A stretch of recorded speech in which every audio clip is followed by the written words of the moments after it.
Alain Moïse, bonjour, merci d'accepter de réagir sur Métropole à l'audition hier de Mario Antonio Palacios.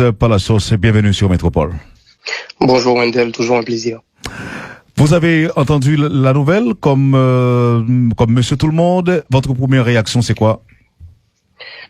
Alors, personnellement, on considère de notre côté que c'est une excellente nouvelle, considérant que la demande d'extradition de Monsieur Palacios vers Haïti avait été refusée, et considérant aussi que le monsieur s'en allait librement chez lui. Alors, cette arrestation est un grand pas vers la bonne direction, je dirais. On s'en réjouit. Qu'est-ce que vous espérez alors? Bonsoir messieurs, bonsoir et Jovenel Moïse. Bonsoir. Oui, qu'est-ce que vous espérez alors de cette arrestation et de cette première audition?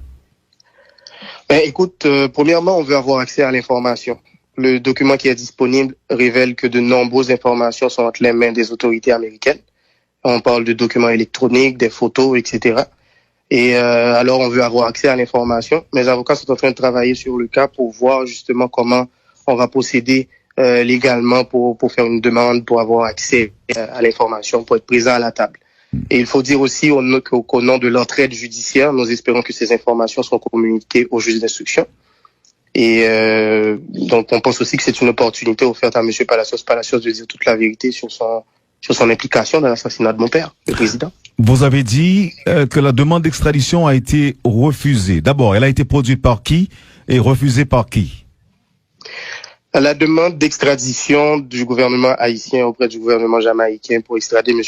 Palacios en Haïti, vu que le monsieur a été libéré, justement, c'est une preuve que cette demande d'extradition a été refusée par le gouvernement jamaïcain. Premièrement, nous, on avait transféré une correspondance au ministre des Affaires étrangères en copie conforme. Il y avait le Premier ministre et le ministre de la Justice haïtien pour les faire part de nos inquiétudes par rapport au contenu des documents demandés par les deux pays. Parce que ni la Turquie ni la Jamaïque, ils avaient fait des demandes de documents pour justifier l'extradition des deux personnes arrêtées. Eh bien, nous avons reçu une réponse du ministre des Affaires étrangères disant que les documents ont bel et bien été transférés. On le savait déjà, c'était de l'information publique. Mais nos inquiétudes portaient plus sur le fond, pas sur la forme. Oui, les documents ont été transférés, mais est-ce qu'ils répondaient sans faille à la demande faite par les deux pays? Nous avions des doutes. Nous n'avons pas de preuves, nous n'avons pas reçu les documents. Mais la libération de M. Palacios est venue nous confirmer nos inquiétudes.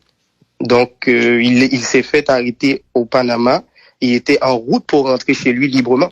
Donc, il n'y avait pas d'extradition vers Haïti. Ça ne faisait plus partie de l'actualité.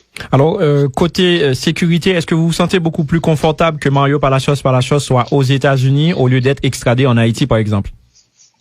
Je pense que c'est une opportunité offerte à M. Palacios, comme je l'ai dit tantôt, pour dire toute la vérité sur son implication dans l'assassinat. Et je pense aussi qu'il ne peut prétexter n'être pas dans les meilleures conditions pour donner sa version des faits. C'est vraiment ce que je pense pour l'instant. Maintenant, Jovenel Moïse, est-ce que vous ne pensez pas que les États-Unis peuvent s'en servir uniquement et ne pas rapporter les faits s'il le faut, donc communiquer les informations aux Haïtiens ou à Haïti, à la justice haïtienne de manière particulière?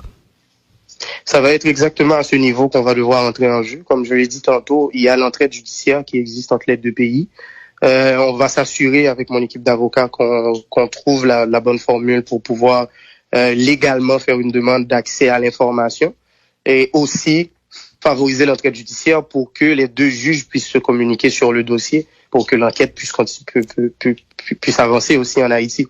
Donc, on est là-dessus, on est vraiment là-dessus, et comme je vous l'ai dit, c'est une opportunité en or qui nous est offerte dans cette quête de justice. Jusque-là, dites-nous, jusqu'où vous vous êtes impliqué, la famille présidentielle évidemment, jusqu'où vous vous êtes impliqué dans les démarches? En fait, comme vous l'avez vu, c'est de l'information publique. Moi, personnellement, avec mon conseil d'avocat, je suis impliqué jusqu'au cou. On n'arrête pas de travailler sur ce dossier, tant qu'au niveau national qu'au niveau international. Nous n'arrêtons pas de mettre la pression sur le gouvernement haïtien, sur le système judiciaire haïtien.